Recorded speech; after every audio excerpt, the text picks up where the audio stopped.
اعوذ باللہ من الشیطان الرجیم، بسم اللہ الرحمن الرحیم۔ السلام علیکم۔ آج ہم بہت اہم ٹاپک پہ بات کرتے ہیں کہ گناہوں کے سائیکل کو کیسے توڑا جائے۔ ہر انسان، ہر عام ہو یا خاص ہو، ہر انسان جو ہے وہ جانے انجانے گناہ کر لیتا ہے، اور اب یہ گناہوں کی سائیکل توڑی کیسے جائے، آج یہ بات ہوگی۔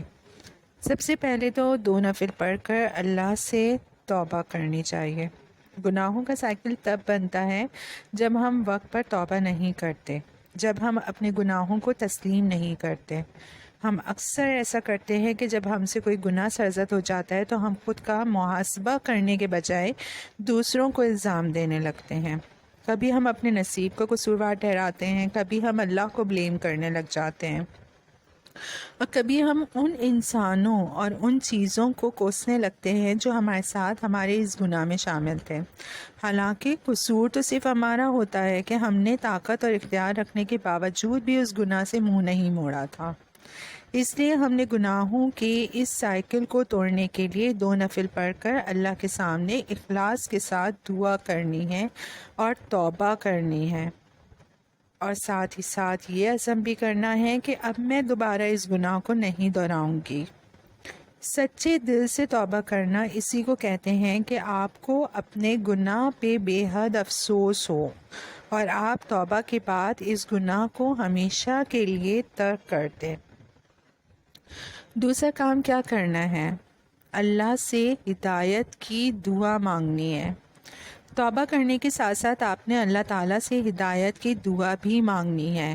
اللہ تعالیٰ سے مخلصانہ دعا کریں کہ اللہ تعالیٰ آپ کے دل کو اس گناہ سے دور کر دے جو آپ سے بار بار سرزد ہو رہا ہے۔ اپنے گناہ پر روئیں، ہدایت کی بھیک مانگیں، اللہ سے اپنے لیے رہنمائی کی التجا کریں، اور اس دعا کو ہر وقت اپنے زبان پر رکھیں، اور ان اوقات میں بھی یہ دعا مانگیں جب دعا قبول ہونے کے سب سے زیادہ امکانات ہوتے ہیں، جیسا کہ نماز کے دوران سجدوں میں، تہجد کے وقت آدھی رات میں، افطار کے وقت شام میں، اذان اور اقامت کے درمیان میں، بارش میں۔ رسول اللہ صلی اللہ علیہ وسلم نے اگر ہمیں اوقات خاص دعا کی قبولیت کے لیے بتائے ہیں تو ہمیں بھی ان کا فائدہ اٹھانا چاہیے، اور ان اوقات میں جتنا ہو سکے اپنے لیے اور دوسروں کے لیے دعا مانگنی چاہیے۔ ہدایت کی دعا، آپ اللہ سے ہدایت مانگیں گے تو اللہ آپ پر ہدایت کے سبھی راستے عیاں کر دے گا اور ان راستوں کو آپ کے لیے آسان بنا دے گا۔ تیسرا کام ہمیں یہ کرنا ہے کہ اپنی فرض عبادات میں ثابت قدم رہنا ہے۔ گناہوں کا سائیکل اس لیے بھی لمبا ہو جاتا ہے کیونکہ ہم اپنی فرض عبادتوں میں پابندی نہیں کرتے۔ ہم 5 وقت کی نماز نہیں پڑھتے، ہم قرآن نہیں پڑھتے، ہم صبح اور شام کے اذکار نہیں کرتے، ہم مسنون دعائیں نہیں پڑھتے، ہم تسبیحات نہیں کرتے، ورنہ اگر ہم اپنی 5 نمازوں کی پابندی کرنے لگیں اور ترجمے اور تدبر کے ساتھ قرآن کو سمجھنے لگیں تو ہمارے دل کو ان گناہوں سے غلاظت محسوس ہو جو آج ہم بلا جھجک کر رہے ہیں۔ یہ جو ہر وقت ہمارا دل دوسروں کے عیب پر اور دوسروں کی خامیوں پر تبصرے کرنے کو چاہتا ہے، یہ اسی لیے ہے کیونکہ ہم اللہ سے دور ہیں، ہم اپنے دین سے دور ہیں، ہم نے نماز اور قرآن کو چھوڑ دیا، اور بدلے میں دیکھیں ہمارے گناہوں نے ہمیں کہیں کا نہیں چھوڑا۔ اس لیے آج ہی سے نماز اور قرآن شروع کریں، چھوڑ دیں بہانے ڈھونڈنا، چھوڑ دیں خود ترسی کے یہ جملے بولنا کہ اللہ ہی مجھے توفیق نہیں دیتا۔ آپ اٹھنے والے تو بنے، آپ وضو کر کے جانماز پر کھڑے ہونے والے تو بنے، کیسے نہیں دے گا پھر اللہ آپ کو توفیق۔ آپ اللہ کے ساتھ اپنا رویہ ٹھیک کر لیں، آپ کی زندگی خود بخود ٹھیک ہو جائے گی۔ نیکیاں کریں۔ سورہ ہود میں اللہ تعالیٰ فرماتے ہیں کہ نیکیاں گناہوں کو مٹا دیتی ہیں، اس لیے ہر وقت نیکی کرنے کی کوشش میں رہا کریں۔ اب ہمارے ہاں نیکیوں کو بھی ڈیفائن ایسے کیا جاتا ہے کہ دنیا کو چھوڑ چھاڑ کر بیٹھ جاؤ اور دن رات نماز قرآن پڑھتے رہو، بس یہی نیکی ہے۔ ایسے کانسیپٹ ہمارے ذہن میں ڈالنے والوں نے ہمارے ساتھ بڑی ناانصافی کی ہے۔ ہر وہ کام جو اللہ کی رضا کے لیے کیا جائے وہ نیکی ہے۔ کسی کو پانی پلانا بھی نیکی ہے، کسی کو دین کی کوئی بات بتانا بھی نیکی ہے۔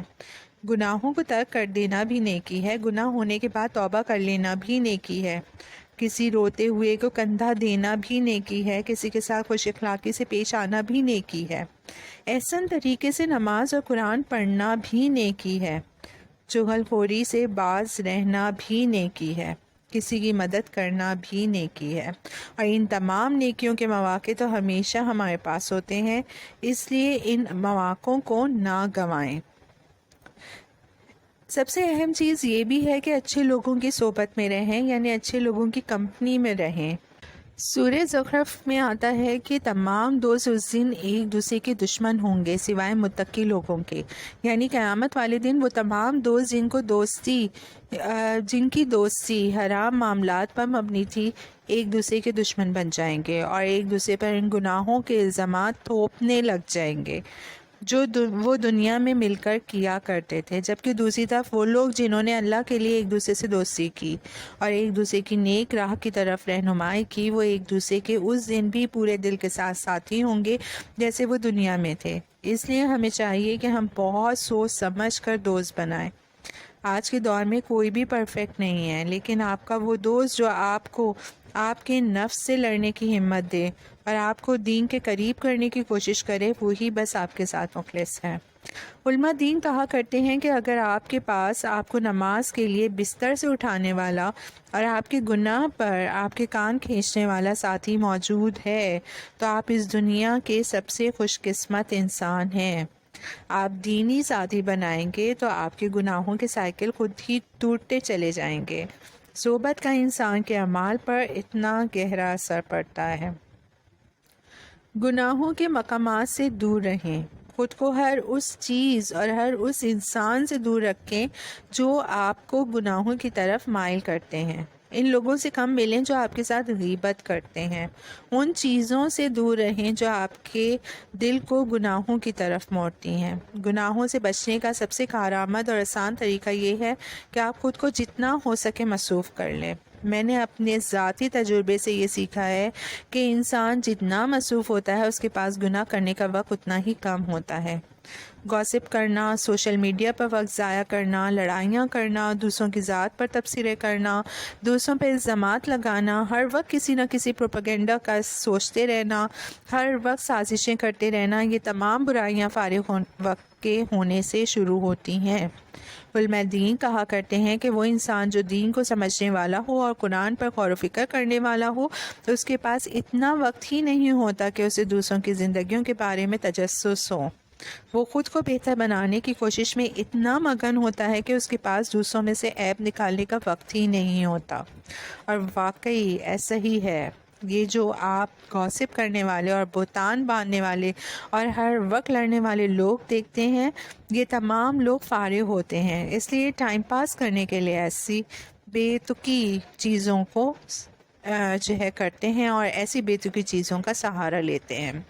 آپ خود کو کبھی مصروف رکھ کے دیکھیں، جیسے جہاں انسٹاگرام اسکرول کرتے ہیں وہاں کہیں اسلامک ویڈیو سے دین کی کوئی اچھی بات سیکھ کر دیکھیں، آپ کے گناہ کم ہو جائیں گے۔ آخر میں ایک بات جو آپ کو یاد رکھنی ہے وہ یہ ہے کہ ہم سب انسان ہیں اور گناہ انسان سے ہی ہوتے ہیں، لیکن ہمیں کبھی بھی اس گناہ پر اڑے رہنا نہیں چاہیے۔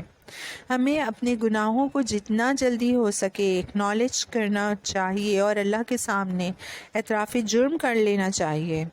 سورہ زمر میں اللہ تعالیٰ فرماتے ہیں کہ اے میرے بندوں جنہوں نے اپنی جانوں پر زیادتی کی، اللہ تعالیٰ سب کے سب گناہوں کو بخش دیتا ہے، یقیناً وہی بڑا بخشنے والا اور نہایت رحم کرنے والا ہے۔ اس سے بڑھ کر اور کوئی دلیل نہیں ہو سکتی کہ گناہوں کے بعد جو لوگ سچے دل سے اللہ سے توبہ کر لیتے ہیں اور اپنے گناہوں کو ترک کر دیتے ہیں، اللہ انہیں معاف فرما دیتا ہے۔ ہمیں بس کوشش کرنی نہیں چھوڑنی چاہیے، ہمیں کبھی بھی اللہ کے رحم سے مایوس نہیں ہونا چاہیے، گناہوں کا سائیکل کتنا آگے ہی کیوں نہ نکل گیا ہو، جیسے ہی احساس ہو جائے ویسے ہی اس سائیکل کو ہمیشہ کے لیے توڑ دینا چاہیے۔ اللہ کی طرف واپس لوٹنے میں کبھی بھی دیر نہیں ہوتی، اور اللہ کی طرف واپس لوٹنے میں تب تک دیر نہیں ہوتی جب تک انسان کی سانس چل رہی ہو۔ اگر آپ ابھی میری بات سن رہے ہیں تو اس کا مطلب یہی ہے کہ آپ کے پاس ابھی بھی مہلت ہے، آپ ابھی بھی پلٹ سکتے ہیں، ابھی بھی اپنے اعمال صحیح کر سکتے ہیں، آپ ابھی بھی اللہ کو راضی کر سکتے ہیں، آپ ابھی بھی اللہ کی محبت پا سکتے ہیں، آپ ابھی بھی جہنم کی آگ سے بچ سکتے ہیں۔ کوشش کیجیے۔ شکریہ۔